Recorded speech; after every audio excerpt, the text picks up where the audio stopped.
On today's program, Reverend Adam Gabeli visits the Elah Valley, the location of David's triumph over the Philistine giant Goliath. Doron Keidar of Cry for Zion shares a perspective on the end times and the Third Temple with Reverend Adam Gabeli.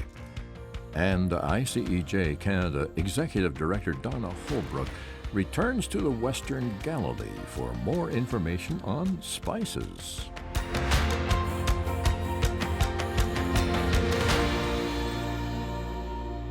So, Doron, we've been having this fascinating conversation about the most holiest place on earth. And we talked about not just the holiest city, but the holiest place, which is the Temple Mount. Now, a lot of Christians are out there. They're asking questions. Is there going to be a third temple?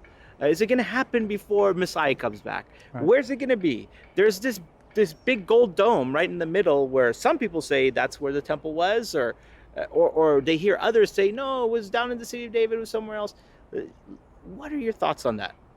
Well, first of all, there will be a future temple that will be built. Yeah.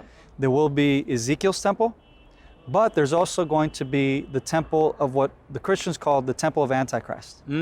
Or a temple, meaning there's a temple that will be built, and it will kickstart an important era, right, of the man of lawlessness, which is a 7-year period, right, broken up into 3.5 periods. Before we believe the coming of Mashiach. Correct. And so this is according to the Christian revelation and understanding, okay, right? The thing is that many Christians have kind of missed what that's all about. So to break it down, there is Ezekiel's temple, but then there's a possible future temple. And I won't use third or second or whatever, because technically it can be 4th/5th temple already. Right. Okay? Yeah, because if you think of the temple during Herod's time, it's not necessarily the temple that was rebuilt by Ezra Nehemiah. Right. You know? And exactly. so that was technically the third temple. Exactly. So that's what I'm saying. So to use just to for those sticklers out there that might want to split hairs about the terminology, I'm well aware of First Temple, Second Temple, restoration periods, rebuilding, who built what, and so on. Correct. So all that history aside, there is a future temple that will be built. Will it be just an altar? Will it be, whatever? We don't know. Will they already restore sacrifices? We don't know. What I do know is that there will be some form of worship that will take place up on the temple. Okay? And we know that there's going to be this lawless one who will come and will try to redivert the attention to himself. Right. Right? And the worship towards himself. And will deceive many, which we know will kickstart a 3.5 time period of bad. Yes. Yeah. But then 3.5 years of good. Or 3.5 years of good, my bad. Right. And then 3.5 years of bad. What some would consider the Great Tribulation. That's what they would call it. Correct. Yeah. And so at the end of this 7-year period, right, you have a preparation time, which is important for those, we were talking about prophecy. Here's where you really want to pay attention of what's taking place. Because you want to be like Joseph. You want to be able to prepare, right, for the hard times. Right. So I like to parallel it with the story of Joseph. Yes. Yeah. 7 years of plenty, 7 years of of famine. Yep. And you're told to go hide in caves and so on and so forth. So you need to basically figure out how to live off the land, not live inside a nice home with internet and the whole deal. Most likely there are people, mainly in this area, right? We're talking about mainly Jerusalem, by the way. So a lot of people who are living in Alaska might be like, oh no, do I need to figure out how to live out? And no, we're talking about this land in specific is what it's about, because that's who's going to be chased. That's who's going to be persecuted. It's the Jewish people. It's not some wonderful God-fearing Christian somewhere in Alaska or Hawaii. God bless them, and we'll need your prayers. But we're talking about the Jewish people here are going to be chased. They're going to be persecuted heavily.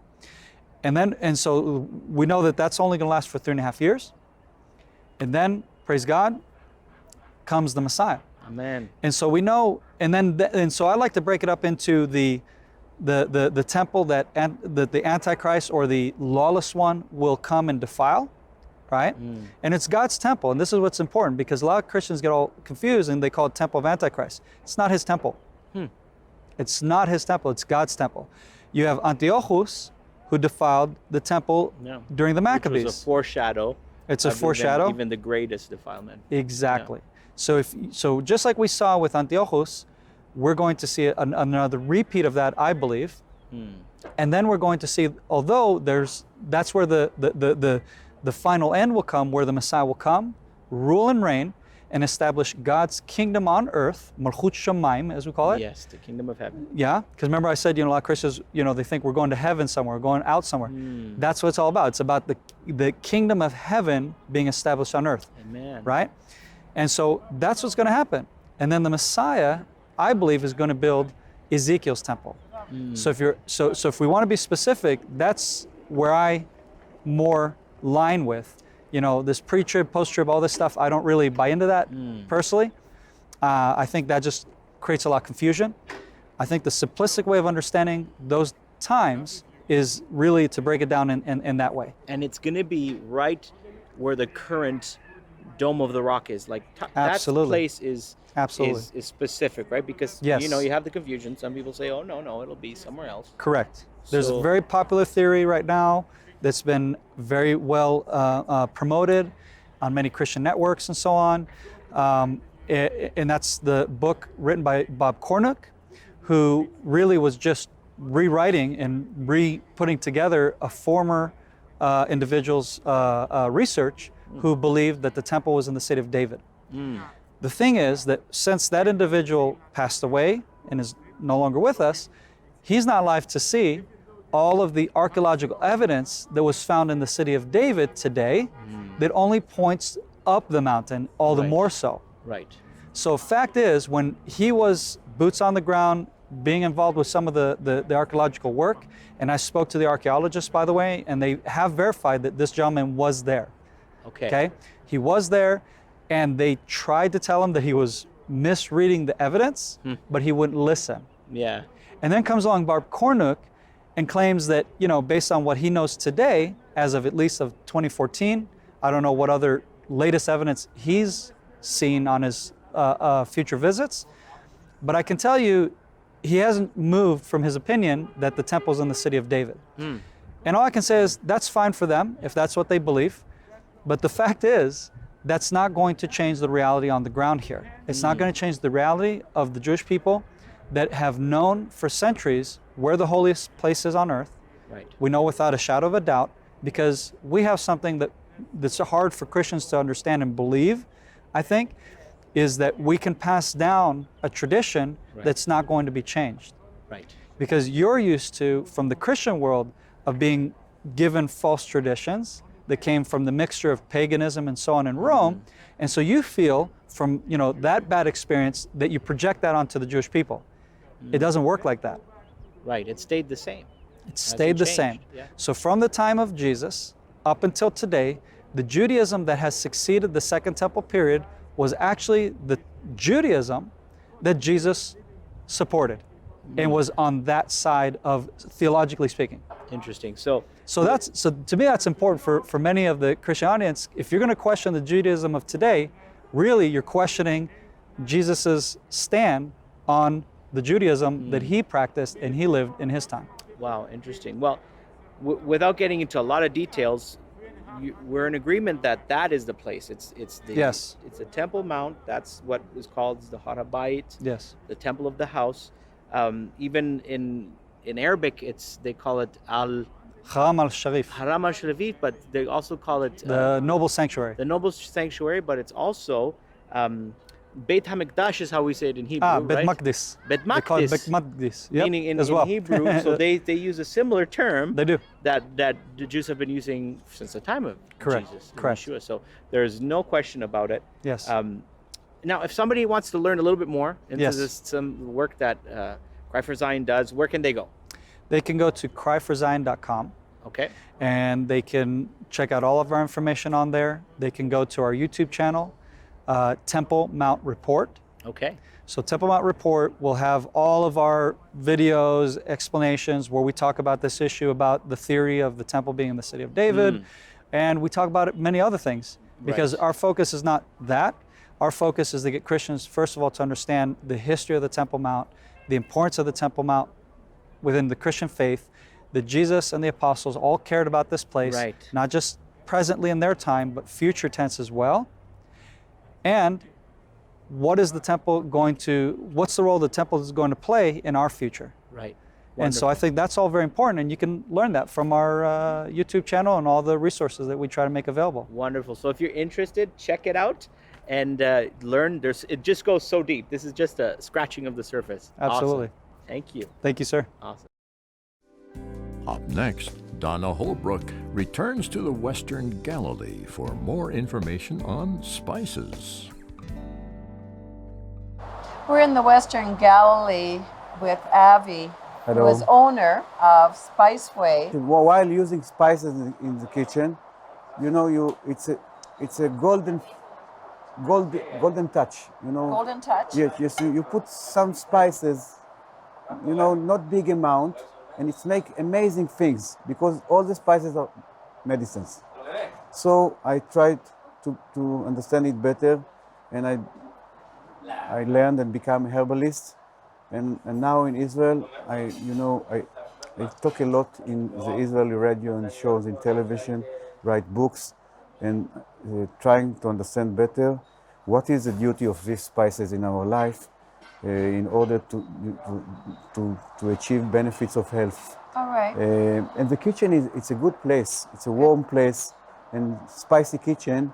Right. It's something good for us. If it will be spicy kitchen more and more, we will see less and less the MD, the medicine doctor. I believe in this. So I haven't. You have here a bowl of black cumin seeds. Yes, it's a common name. Okay. The botanic name is Nigella. Nigella. It's you can find it a lot in the Middle East, especially in Turkey. Right. It's a huge demand is especially for to cook bread, adding it to cheese, to the salad. We have to crush it a little bit. You crush it. Yes, and then you put 1 teaspoon in a day for your salad. For a salad, and it's make unbelievable things in our body. What unbelievable thing will black cumin do in our bodies? For example, you are very sweet now, and it can reduce your sugar in your blood, rate of the sugar. This is good for those who might be borderline diabetic. It supports the insulin. We understand better now. Right. We can explain everybody about the Nigella and how to use it safely.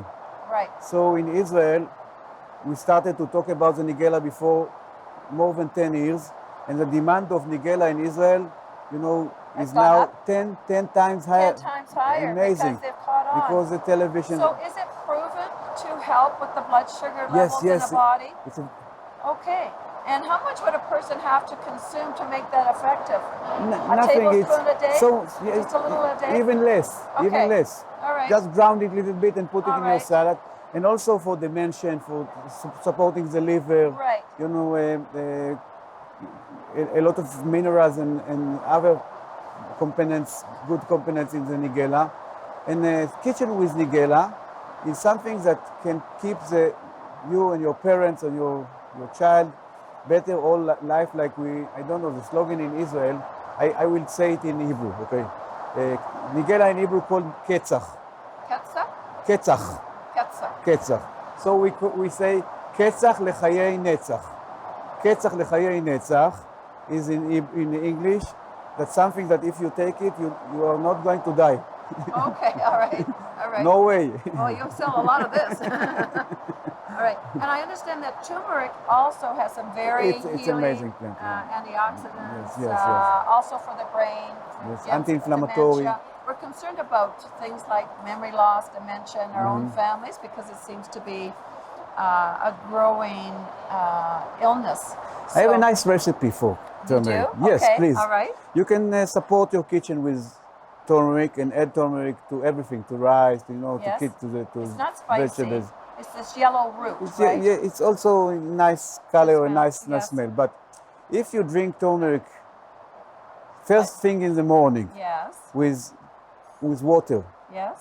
Okay, plain water with not, Yeah. and support it with a little bit black pepper. Black pepper. Yes, it's like a medicine. Every day, you know, you're starting the day with turmeric, put it in the water and black pepper to increase the turmeric goes inside. You get benefits every day with the turmeric, and every day it's clean you. It makes Cleansing. Yes, it support a lot of things in our body. Your body loves this stuff. Yes, Okay. and in Israel, I know there are thousands of people that, while talking about the turmeric before 10, 15 years, people starting before work and starting the day, they are consumers of turmeric with water. Just do it also in your country. We'll do that. Thank you. Thank you, Ed. 1 Samuel 17, verses 2 through 8. Saul and the Israelites assembled and camped in the valley of Elah and drew up their battle line to meet the Philistines. The Philistines occupied one hill and the Israelites another, with the valley between them. A champion named Goliath, who was from Gath, came out of the Philistine camp. His height was 6 cubits and a span. He had a bronze helmet on his head and wore a coat of scale armored of bronze weighing 5,000 shekels. On his legs he wore bronze greaves, and a bronze javelin was slung on his back. His spear shaft was like a weaver's rod, and its iron point weighed 600 shekels. His shield-bearer went ahead of him, and Goliath stood and shouted to the ranks of Israel, "Why do you come out and line up for battle? Am I not a Philistine, and are you not the servants of Saul? Choose a man and have him come down to me." Welcome to Emek Elah, or the Valley of Elah. Currently, I'm standing on a place called Tel Azecha. This is an ancient burial mound where the modern-day archaeologists have discovered a city from Canaanite times. Behind me, however, is what is more important. This very valley is none other than the very place where David fought Goliath. Now, to give you a little bit of an understanding where I am in the land of Israel, I am currently standing in the Shephelah, this area that is between the coastline and the mountains of Judea and Hebron. Now, Judea is right behind me. This is kind of the borderline. The Emek, or the valley, would have been the borderline between Philistine lands and the lands of the children of Israel during the times of the prophets, especially the prophet Samuel, who anointed Saul and then, of course, anoints David. So this is where we find ourselves, right in this very valley. Why don't you come with me to the scriptures, and we're going to read what happened right here. If you go to 1 Samuel, the 17th chapter, we read the story of David and Goliath. And I'll just start from the beginning. Now the Philistines gathered their armies together to battle and were gathered at Sochok, which belongs to Judah, and they camped between Sochok and Azekah. As I said, we're right here on Tel Azekah. So they would have been in this area right over here on this side where I'm standing, the Philistines. And Saul and the men of Israel were gathered together, and they encamped in the valley of Elah and drew up in battle array against the Philistines, right over here. So can you imagine, if you see right here, and you'll see the beautiful shots that we're taking of the two places where the battle took place, the two places of the army camps where they met each other. And then, of course, many of you remember the story. There was a young shepherd boy from the Judean hills that are just behind me this way. This is a current area called Gush Etzion. In there is Bethlehem, right behind me. And this is where this young shepherd boy by the name of David came from. And of course, this was a time of war. Saul was at war with the Philistines, and the Philistines were at war with the Israelites. And the Philistines, they were lording over and trying to destroy the people of Israel. And of course, the story comes, and we hear that there is a giant among the ranks of the Philistines. And so the leader of the Philistines comes out, and with the giant, whose name was none other than Goliath, comes to make a challenge to the children of Israel. And he says, send out your best. Send out your best that we may fight. And of course, the story is that all of the children of Israel are scared. They're shaking in their boots. Who's going to fight this giant who, what the Bible tells us, was around 9 feet tall? But there's this young shepherd boy who had been anointed by the prophet Samuel for kingship here in this land. But also this young shepherd boy that the Bible says was a man after God's own heart.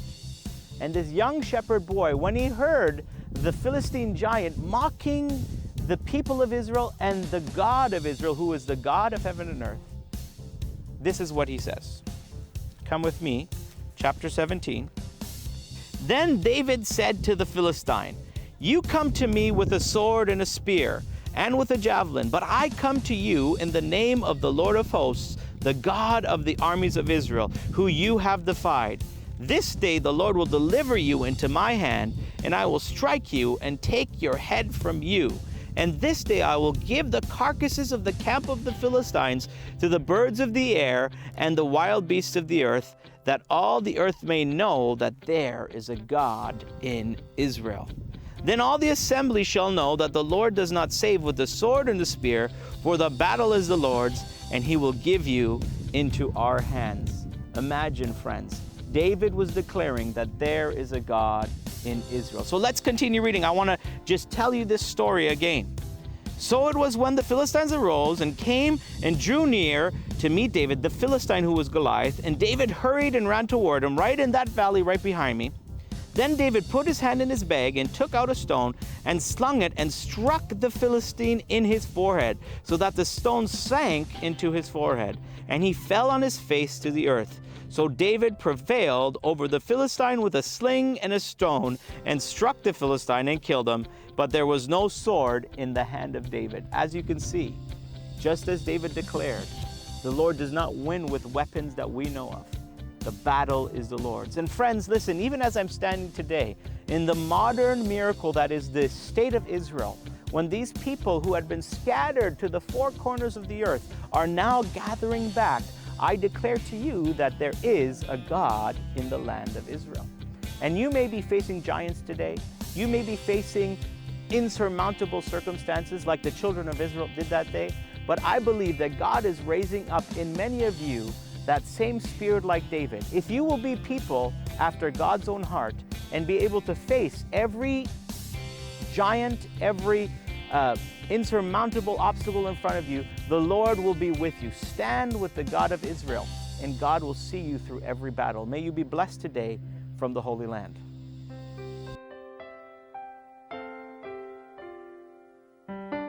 Hi, I'm Donna Holbrook, National Executive Director of the International Christian Embassy, Jerusalem, Canada. Audrey Ruth Peer was one of our members who came to know about the work of the ICEJ in bringing comfort here. And she passed away as an only child and with no children of her own. She had two regrets in her life. One was that she didn't have children, and the other one that she never came to the land of Israel. So when she passed away, she left an estate. I shared it with her friend Pat, who knew her for over 60 years. And I said, Pat, what do you think Audrey would like, how we use her funds? So music was important to her.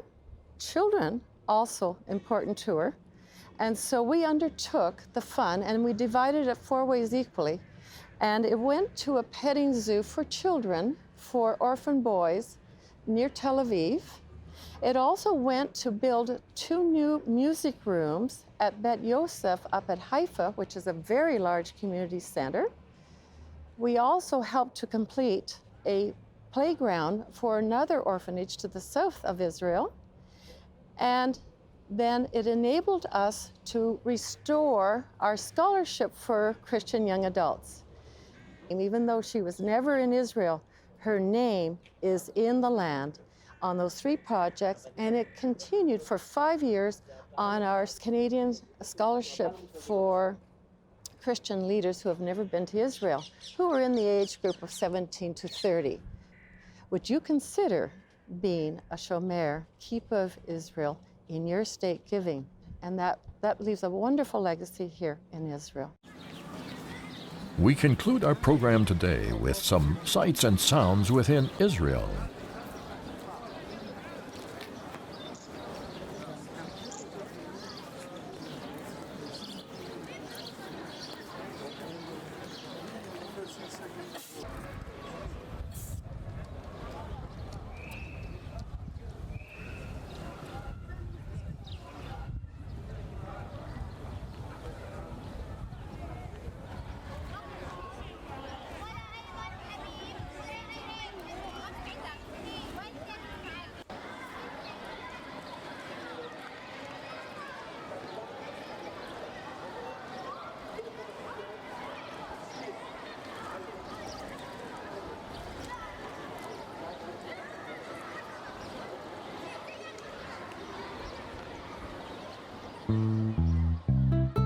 Thank you for joining us today, and be sure to visit our website at www.icejcanada.tv or call us at 1-866-324-9133. And for our Canadian residents, be sure to ask for your free Canada-Israel pin. Through your contributions to ICEJ Canada, you can participate by giving to Haifa Home for Holocaust Survivors, Women at Risk Red Carpet Project, Operation Life Shield Bomb-Proof Shelters, Mentoring Programs, Aliyah Support, Children's Projects, Israel in Crisis, Israel Aid, Magan David Adam Emergency Services, Christian Friends of Yad Vashem, Scholarships for Young Adult Leaders, ICEJ Canada Media Fund, Gift Estate Securities Fund.